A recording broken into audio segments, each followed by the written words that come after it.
G'day everybody and welcome back to 2 Clicks Up. Again, if you're a return viewer, welcome back, and if you're a new viewer, welcome aboard, and I hope you'll like it enough to hit that subscribe button. Alright, what are we doing today? We're doing part 2 of the load testing and development for the Rebarreled Reborn HOWA 1500 chambered in 270 Winchester with the new Swan rifle barrel fitted. Quick recap, old gun, started to shoot a bit erratically, shouted a new barrel, and see how we go from there. Quick recap of the rifle. It's a standard old HOWA 1500. Started life as a stainless sporter, shot all over the place, gave it the new big fat Swan barrel. Lovely piece of equipment too, might add.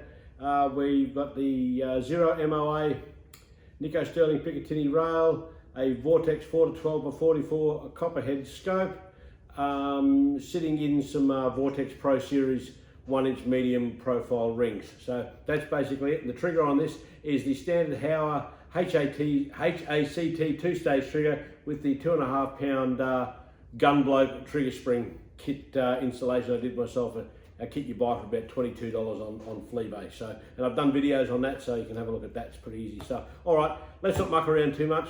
We've got a little bit to cover today, so we'll get straight into it. All right, let's have a look at before I look at start again.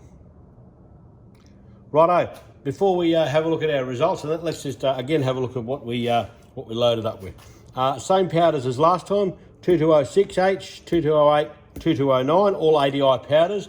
Now the equivalents of that I've got in the Hogden, the 2206H. The equivalent is H4895. The 2208, it's basically Varget. In the Alliant, Reloader 15's close. I would check that before you did anything. And 2209, your equivalent is H414 or H4350. That's in the Hogden. And in the Alliant, Reloader 19. Again, that's close. Check before you do anything. All right. So same brass, the old Winchester unprimed brass I bought, and prepped that all to good as new brass. That's fine. Large rifle primers. Yeah, get what you can get at the moment. I've got some Remingtons, and that's all I had, so they go bang. That's all I need. And we've used a couple of different projectiles this time around. We've used the Spear. There it is, 130 grain Spitzer soft points. So they're part number 1459, if anyone's interested in those. And that's them there. They're basically a flat base, exposed soft point. Quite a good projectile. Again, Spear, much maligned, and I don't know why. I really don't know why. And I had a few of these left, and I've had a bit of success with these. 100 grain Spear hollow points, part number 1447. Now that's them. They're a flat base projectile. I'll try and get him in a bit of focus. Here he is. Big hollow point in him. They've shot really accurately. I haven't shot these at anything per se, but yeah, they shoot really well. And again, in these larger caliber rifles, smaller projectiles do stabilise a little bit better for some reason. So don't discount those. All right. And as per last time, we sighted in with this business, 130 grain soft point PPUs. Yep, that's gone. And we've got all our information again from the ADI hand loaders guide and Nick Harvey's 11th edition reloading manual. As I said in the last video, I think it was his last. I don't think he did another one prior to his passing earlier this year. So quick reloading disclaimer: if you are going to reload rifle ammunition, any ammunition for that matter, do so safely. Learn as much as you possibly can about the process before embarking. Use only decent quality components, and always load to within recommended safe parameters that you'll get out of all your handbooks and that. As a rule, they err on the side of caution, if you like. Only load within advised recommended safe parameters. With with what I load, it works for me and in my firearms, and I make no recommendations whether it can or will work in your firearms, or for you it may not.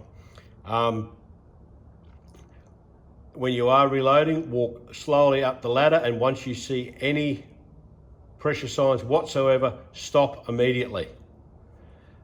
Stay safe while you do it. As I always say, if you want to load these things up, pack them up with powder and make absolute rocket ships out of them and blow your brains out, which you inevitably will at the end of the day. If you want to do that, that is on you and not me. Right, let's check some results. Rightio, we'll start with the 130 grain Spear Spitzers with the 2209 powder, 3-inch targets 100 yards as per normal, out of the new Rebarreled 270. Now again, these are in the order that they were shot. I did the other night, I did the 130 grain Horn of the SSTs, kept them all in order, and these were the ones that were shot straight after that. All right, so again, 4-shot group 1.9. Yeah, big deal. 53.5, second cab off the rank, 53.5 grains of 2209. What do we come in there at? 1.83. Still not flash. Okay, all of a sudden we're up to 54. We're going up in half grain increments as per usual. Now that's 1.8 and a bit as it fell. That's 2 there. That's 2 shots there. So again, I'll take the blame credit for that. I can live with that. And yeah, so that's definitely worth a look, that one. And we come here again. That's 2 in that hole there. So that's a 0.43 of an inch group. 54.5 grains, a maximum recommended load for 2209, pushing these projectiles out of a 270. That's a 0.43 of an inch group. So yeah, I think that's a winner. So we'll keep that one in mind. Where are we? There we go. Okay, we come to the 2208 powder, Varget, again, general purpose powder. Not too bad, I don't mind him. Now that was 1.35 inches. Boom, boom, boom. Vertical string, that tells me nothing. So go away from that. 45 grains, up half a grain. We've gone to just a whisker over MOA, 1.053. So we're getting there. 45.5 grains, 1.374 something. Yeah, then again, 1.5 inches at 46 grains, a maximum load of 2208. So yeah, that's a dud. That's all but a dud. You might go with one load out of that if you'd even bother. So that's a dud. Throw him. And the 2206H with the 130 grain Spitzers. First load, 43.5.593. Everything keeps coming up 2206H. 1.5 inches there, 44 grains, 44.5, blew out to 2 and a bit, and a bit over 1 1/4 for 45, our maximum 2206H load. So, again, coming up 2206H, and again, you're using less power, so it's going to cost you less to run.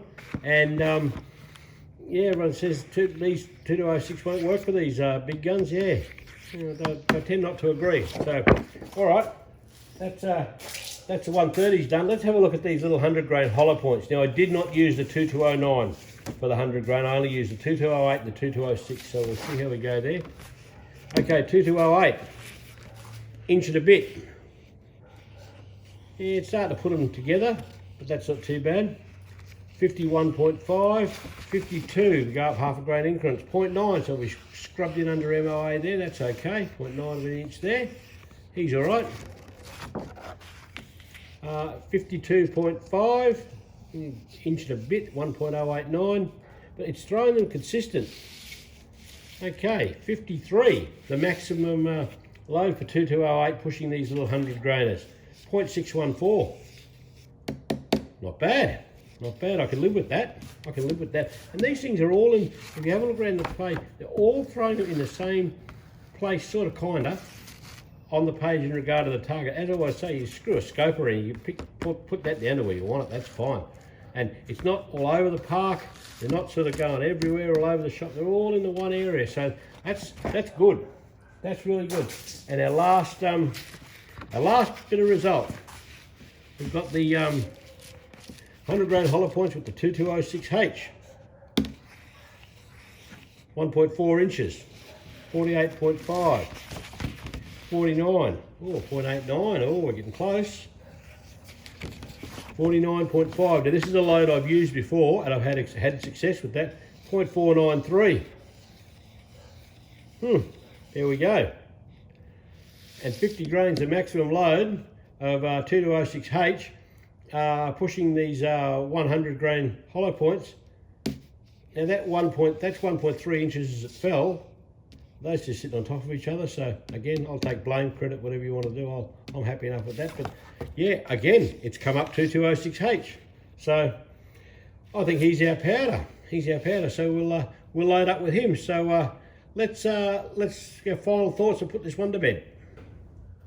Righto. That's load development and load testing completed for the reborn HOWA 270 with the Swan barrel fitted. Very, very happy with it. A very worthwhile exercise, and I'd do it again in a heartbeat. Absolutely no issues with this whatsoever. It's the first rebarrel I've ever done, and I would do this again. You sell a rifle plays up. You sell it. You're selling it for peanuts, and these blokes and these dealers, they'll give you absolutely nothing for it. So, and you've got to go and buy another one anyway and go through all the rhubarb of everything. So you might as well put another barrel on it, and it's not as expensive as you might think. It really isn't. These are a very, very, very nice piece of equipment. All the work is done in-house, and they can do anything you like with a basic barrel like this to custom twist rates. They can flute the barrels, flute bolts, jewel bolts, Cerakote things. They do all the bluing in-house. Everything's done on site at their premises at Redbank. I've left a link in the description, and I did that in the last video, I forgot to mention. I've left a link in the description to Alan Swan Gunsmithing and Rifle Barrels. I do suggest you have a look at it if you're considering this, and it is definitely a path worth considering. You can even get your rifle chamber reamed out to another caliber, rechambered, whatever. They can do a million things there.